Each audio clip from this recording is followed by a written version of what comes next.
ज्ञानेश्वरांच्या पसायदांची, तुकोबांची अभंग गाताती, विठ्ठलाच्या चरणी ठेवलेल्या माता ती, आमची मायबोली आमचा स्वाभिमान ती, आमची मायबोली आमचा स्वाभिमान ती. नमस्कार. आज मराठी भाषा संवर्धन पंधरवडा या कार्यक्रमाचा समारोप दिन. या निमित्ताने मंचावर उपस्थित आपल्या विद्यालयाचे उपमुख्याध्यापक आदरणीय श्री ठाकरे सर, तसेच पर्यवेक्षक आदरणीय श्री पवार सर, जमलेले शिक्षक बंधू भगिनी व माझ्या मित्रमैत्रिणींनो, यांचे मी स्वागत करते. मी वृंदा बडगुजर, इयत्ता 7वी ग ची विद्यार्थिनी. गेल्या 15 दिवसांपासून आपल्या विद्यालयामध्ये आपण मराठी भाषा संवर्धन पंधरवडा हा कार्यक्रम सादर करीत आहोत. या कार्यक्रमाअंतर्गत आपण मराठी भाषेच्या सौंदर्याचा, सामर्थ्याचा व समृद्ध परंपरेचा अनुभव घेतला. अभंग, गाणी, कविता, पोवाडे, लोकगीता अशा विविध उपक्रमातून आपण मराठी भाषेविषयी प्रेम व्यक्त केले. आणि आज या कार्यक्रमाचा समारोप दिन. जपू वारसा संस्कृतीचा दिवा वातीला जपतो जसा, जपू वारसा संस्कृतीचा दिवा वातीला जपतो जसा, नको भीती अंधाराची प्रकाशाचा घेऊ वसा, प्रकाशाचा घेऊ वसा. मी आपल्या विद्यालयाचे उपमुख्याध्यापक आदरणीय श्री ठाकरे सर व पर्यवेक्षक आदरणीय श्री पवार सर यांना विनंती करते की त्यांनी सरस्वती पूजन करावे.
अत्यंत लोकप्रिय आहे.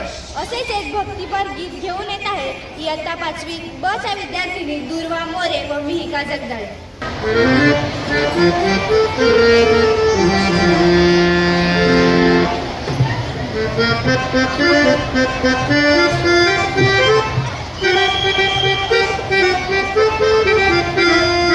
आता तरी देवा मला पावशील का, सुख ज्याला म्हणत्यात ते गावशील का. आता तरी देवा मला पावशील का, सुख ज्याला म्हणत्यात ते गावशील का.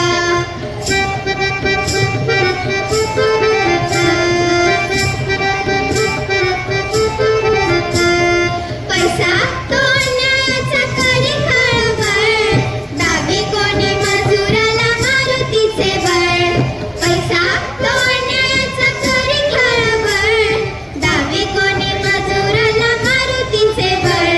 न्यायासाठी मदतीला धावशील का, सुख ज्याला म्हणत्यात ते गावशील का. आता घरी देवा मला पावशील का, सुख ज्याला म्हणत्यात ते गावशील का.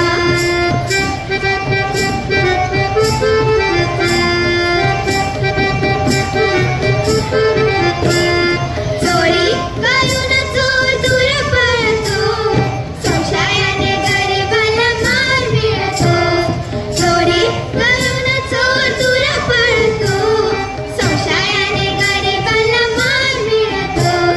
लाच घेतली त्यांना आळ घालशील का, सुख ज्याला म्हणत्यात ते गावशील का.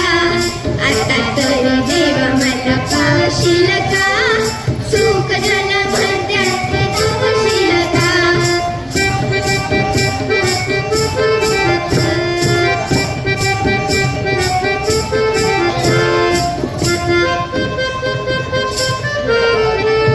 जनता पाठीशी त्यांच्या आहे खडी, दिले मिळून जरी आमुचे गडी. जनता पाठीशी त्यांच्या आहे खडी, भला आमचं करण्याला सांगशील का, सुख ज्याला म्हणत्यात ते गावशील का. आता बघ देवा मला पावशील का, सुख ज्याला म्हणत्यात ते गावशील का. सुख ज्याला म्हणत्यात ते गावशील का, सुख ज्याला म्हणत्यात ते गावशील का. सुख ज्याला म्हणत्यात ते गावशील का. धन्यवाद. धन्यवाद. काना नाम घेताच डोळ्यात येई पाणी, गोकुळात दरवळे गोड भक्तीची गाणी. गवळण ओटी हास्य मन शुद्ध होऊन जाई, देवाच्या भक्तीत मन रंगुनी राही. गवळण म्हणजे गोकुळातील कृष्ण लीलांचे वर्णन करणारे काव्य, जे आजही लोकांच्या मनाला प्रसन्न करतात. आणि अशीच एक गवळण सादर करण्यासाठी येत आहे इयत्ता 5वी क चे विद्यार्थी. यमुनेच्या तीरी काल पाहिला हरी, हो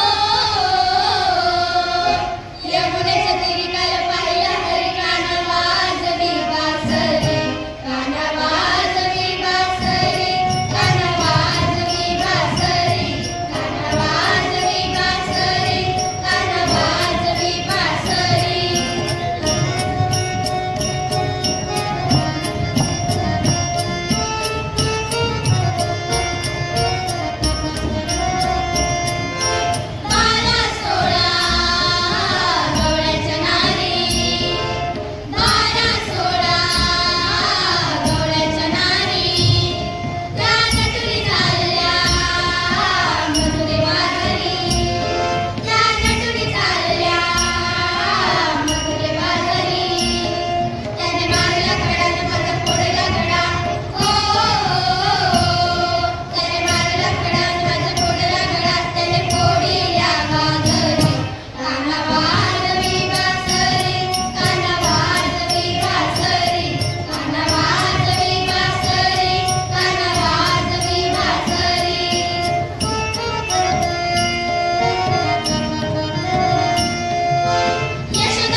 मराठी भाषा ही केवळ बोलण्याची भाषा नसून ती आपली संस्कृती आहे.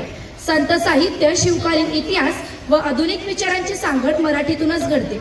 विद्यार्थी मित्रांनो, वारकरी संप्रदायाने मराठी भाषेला भक्ती व तत्वज्ञानाचे माध्यम बनवून तिचा गौरव केला. मराठीचा न्यूनगंड दूर करून तिला अस्मितेची भाषा बनवण्यासाठी महत्त्वपूर्ण कार्य केले ते महाराष्ट्रातील संतांनी.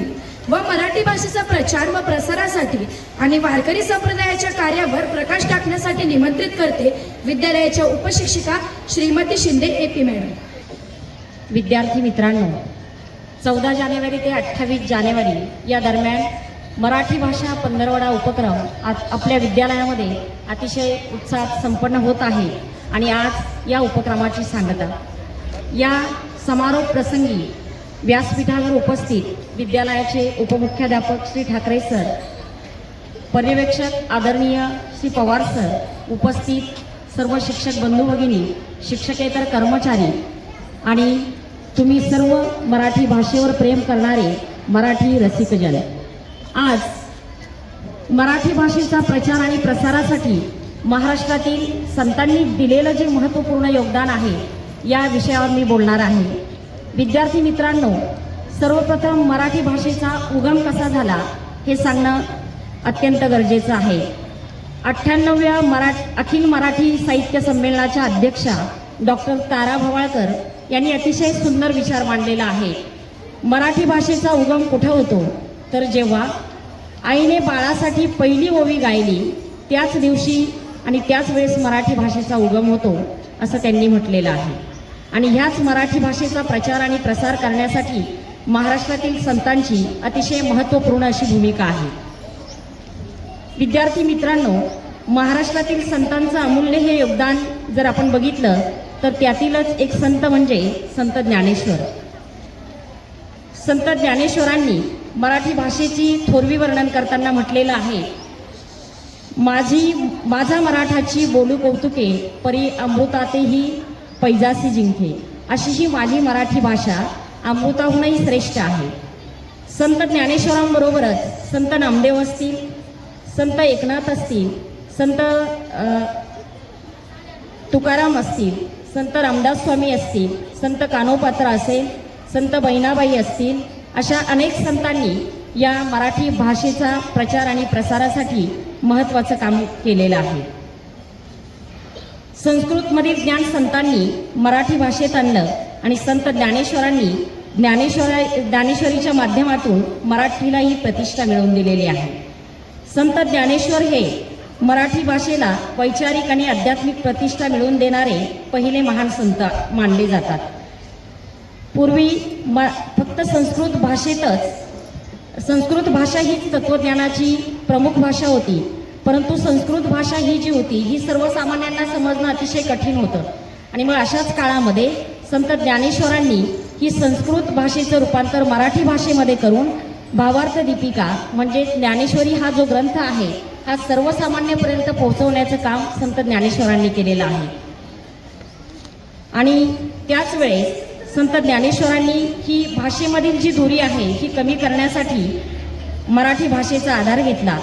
ज्ञानेश्वरांचं असं ठाम मत होतं की ईश्वराचं ज्ञान सर्वांसाठी समान आहे आणि ते फक्त ठराविक लोकांपुरतंच मर्यादित नसून भगवद्गीतेचा मराठी अर्थ करून त्यांनी ज्ञानेश्वरी हा ग्रंथ सर्वसामान्यपर्यंत पोहोचवण्याचं अतिशय महत्त्वपूर्ण काम केलेलं आहे. आणि यातून त्यांनी असं सिद्ध केलं की मराठी भाषा तत्त्वज्ञान सांगण्यासाठी पूर्णपणे समर्थ आहे. मग यावरून आपल्या लक्षात येतं की मराठी भाषेची किती श्रेष्ठत्वाची उंची या संतांनी महाराष्ट्राला मिळवून दिलेली आहे. मराठी भाषेबाबतचा ज्ञानेश्वरांचा आणखी एक महत्त्वाचा विचार म्हणजे समतेचा संदेश. आणि मराठी भाषा ही सर्वांची भाषा असल्यामुळे तिच्यामधून मिळणारं ज्ञान जे आहे हे सर्वांना एकसारखंच आहे. मराठी भाषा ही सामाजिक एकतेचे साधन आहे असं त्यांचं ठाम मत होतं. ज्ञानेश्वरांनी आपल्या काव्यामध्ये निसर्ग, जीवन, मानवता आणि भक्ती यांचं सुंदर वर्णन केलेलं आहे. आणि त्यामुळेच मराठी भाषेचं साहित्यिक सौंदर्य आणि त्याची ताकद, त्याचा गोडवा हा समाजासमोर आलेला आहे. मराठी भाषा ही केवळ व्यवहाराची भाषा नसून ती उच्च साहित्य निर्मितीची भाषा आहे असं त्यावेळेस ज्ञानेश्वरांनी म्हटलं होतं. आणि त्यांच्या कार्यामुळे मराठी साहित्याची भक्कम पायाभरणी झाली. आणि म्हणूनच म्हटलं जातं की ज्ञानदेवे रचिला पाया, तुका झालासे कळस. आणि अशा वारकरी संप्रदायाचा पाया ज्यांनी घातला असे संत ज्ञानेश्वर, आणि त्याचा कळस चढवण्याचं काम केलं ते संत तुकारामांनी. अशा प्रकारे या सर्व संतांनी या मराठी भाषेला उच्च असं स्थान मिळवून देण्याचं काम केलेलं आहे. संत ज्ञानेश्वरांनी पसायदान जे मागितलेलं आहे, या पसायदानाविषयी कालच तुम्हाला आपल्या विद्यालयातील कला शिक्षक आदरणीय श्री दांडेकर सरांनी थोडक्यात माहिती सांगितलेलीच आहे. परंतु पसायदान म्हणजे काय? अगदी निर्मळ मनाने अखिल विश्वाच्या कल्याणासाठी एका भक्ताने हात जोडून परमेश्वराला केलेली ही विश्वाची प्रार्थना आहे.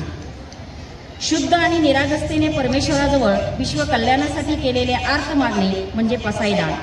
आपले इवलेसे हात समोर करून ओंजळीमध्ये परमेश्वराकडे असं देणं मागणं की ज्यामुळे अखिल विश्वात त्यांनी समृद्धी, ज्ञान आणि समाधान कायमस्वरूपी नांदावे, यासाठी केलेली प्रार्थना म्हणजे पसायदान. विद्यार्थी मित्रांनो, असं हे संत ज्ञानेश्वरांचं महान कार्य. त्याचप्रमाणे संत तुकारामांनी सुद्धा 17व्या शतकामध्ये अतिशय उल्लेखनीय असं काम केलेलं आहे. आणि त्या काळातील महान संत आणि तसंच कवी म्हणून ते प्रसिद्धीस आले. पंढरपूरचा विठोबा हे तुकारामांचे आराध्य दैवत आणि तुकारामांना वारकरी संप्रदायाचे जगद्गुरू म्हणून संबोधलं जातं.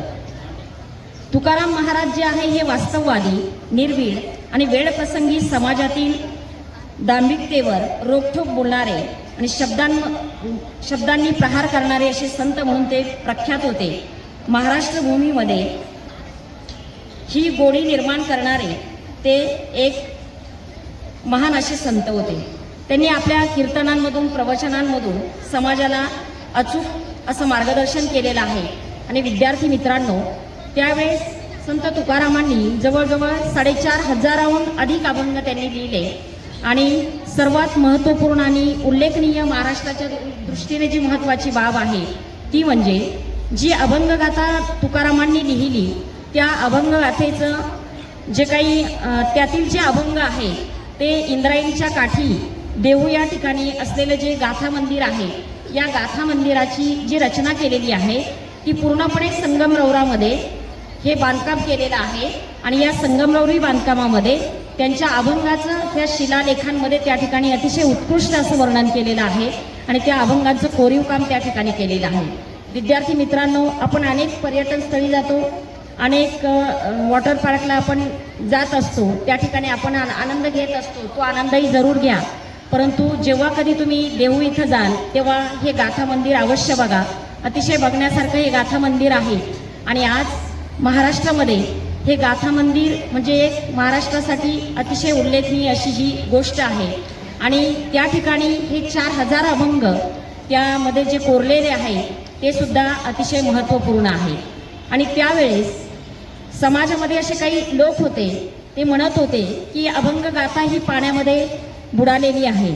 आणि तीच अभंगगाथा जेव्हा त्या अभंगगाथेमधील अभंग जेव्हा ह्या वारकरी संप्रदायातील जे हे वारकरी भक्त आहे हे इंद्रायणीच्या काठावर त्या खळाळत्या पाण्याच्या प्रवाहाबरोबर जेव्हा ते अभंग त्यांच्या तोंडामधून बाहेर पडू लागले, तेव्हा तुकारामांना वाटलं की खरंच आज अभंगगाथा जिवंत आहे. आणि याचा जो आनंद आहे हा तुकारामांना खूप अवर्णनीय असा आनंद होता. आणि खरोखर या अखिल महाराष्ट्राच्या दृष्टीनं ही अभंगगाथा खूप श्रेष्ठ आहे.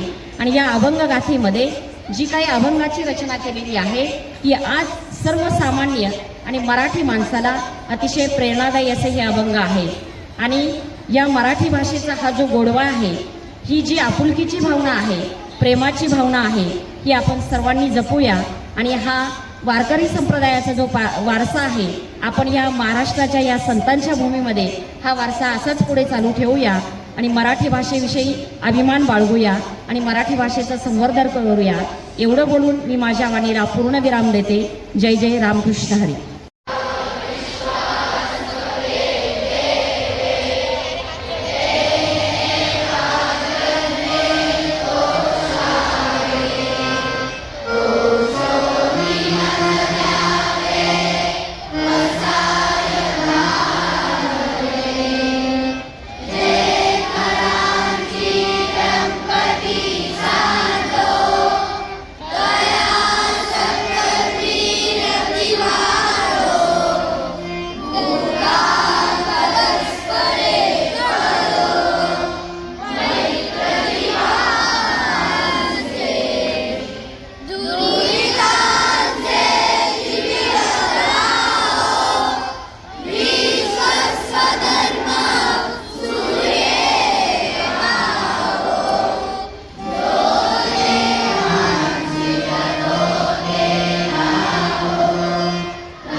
कार्याबद्दल कृतज्ञता व्यक्त करण्यासाठी मी आपल्या शाळेतील शिक्षिका श्रीमती टिळे मॅडम यांना आभार प्रदर्शनासाठी आमंत्रित करते.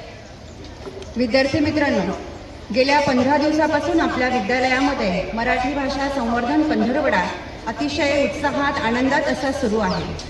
मराठी भाषेविषयी संत ज्ञानेश्वर सांगतात, तीर्थांमध्ये काशी, व्रतांमध्ये एकादशी.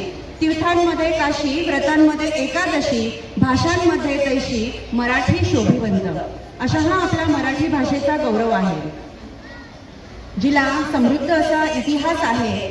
9व्या शतकापासून ज्या मराठी भाषेच्या पाऊलखुणा जाणवतात, अशी समृद्ध आपली मराठी भाषा, जी तुकोबांच्या अभंगवाणीने तृप्त झाली आणि महाराष्ट्राला स्वाभिमानाने जगायला शिकवणाऱ्या छत्रपती शिवरायांची अशी ही भाषा.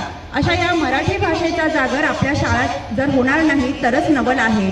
आपल्या मराठा हायस्कूल विद्यालयाने आपली ही परंपरा जोपासण्याचा, त्या परंपरेला उज्ज्वल भवितव्य प्राप्त करून देण्यासाठी मराठी भाषा संवर्धन पंधरवडा साजरा करण्याची जी सूचना मांडली आणि त्या उत्साहात, त्या उपक्रमात जो उत्स्फूर्त असा सहभाग घेतला, त्या सहभागासाठी आपल्याला मार्गदर्शन करणारे, प्रेरणा देणारे आणि प्रसंगी उत्साहाने त्यात सहभागी देखील होणारे असे आपल्या विद्यालयाचे आदरणीय मुख्याध्यापक श्री थोरात सर, तसेच सकाळ सत्रामध्ये कोणताही नवीन उपक्रम साजरा करण्यासाठी उत्सुक असलेले असे उपक्रमशील, कडक शिस्तीचे असे आपल्या विद्यालयाचे उपमुख्याध्यापक आदरणीय श्री ठाकरे सर, पर्यवेक्षक आदरणीय श्री पवार सर यांचे मी प्रथमतः मनापासून आभार मानते. कोणताही उपक्रम म्हटला की त्या उपक्रमामध्ये अनेक विद्यार्थी सहभागी होत असतात. आपला हा मराठी भाषेचा जागर, या मराठी भाषेच्या जागरामध्ये आपण वेगवेगळ्या प्रकारचे कार्यक्रम इथे साजरे केले. त्यामध्ये अभंग आहेत, ओव्या आहेत, भारुडा आहे, नाटिका आहेत, एकांकिका आहेत. समूह नृत्यातून मराठी भाषेचा जागर मांडण्यात आला. गीत, पोवाडा, गवळण, ओवी, अभंग या सर्व प्रकारांमध्ये, या सर्व प्रकारांतून आपण मराठी भाषेचा जागर मांडला. या कार्यक्रमांमध्ये सहभागी होणारे सर्व विद्यार्थी, या विद्यार्थ्यांना मार्गदर्शन करणारे सर्व मराठी विषय शिक्षक, तसेच इतर सर्व शिक्षक ज्यांनी या विद्यार्थ्यांना मार्गदर्शन केलं, त्या सर्वांचेही मी पुनश्च एकदा हार्दिक आभार मानते.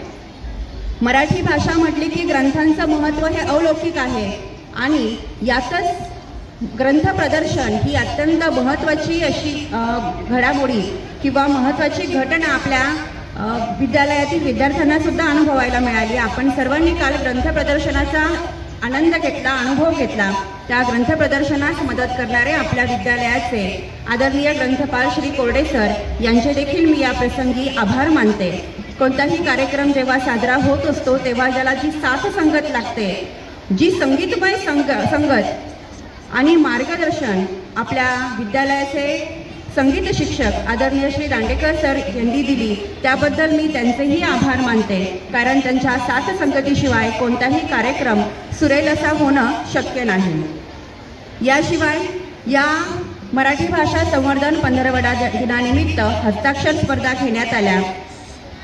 अनेक उपक्रमांचं आयोजन करण्यात आलं. या सर्व उपक्रमांच्या नियोजनामध्ये ज्यांची मोलाची कामगिरी आहे असे आपल्या मराठी विषय समितीच्या प्रमुख आदरणीय श्रीमती बेडसे मॅडम यांचेही मी या प्रसंगी आभार मानते. कार्यक्रमाच्या सुरुवातीलाच मराठी भाषेचं महत्त्व सांगणाऱ्या आपल्या विद्यालयाच्या दाझव एस.आर. मॅडम, तसेच आता आपल्याला ज्यांनी संतांचा परिचय करून दिला आणि त्या अनुषंगाने मराठी भाषेचं महत्त्व वर्णन केलं अशा शिंदे ए.पी. मॅडम यांचे देखील मी या प्रसंगी आभार मानते.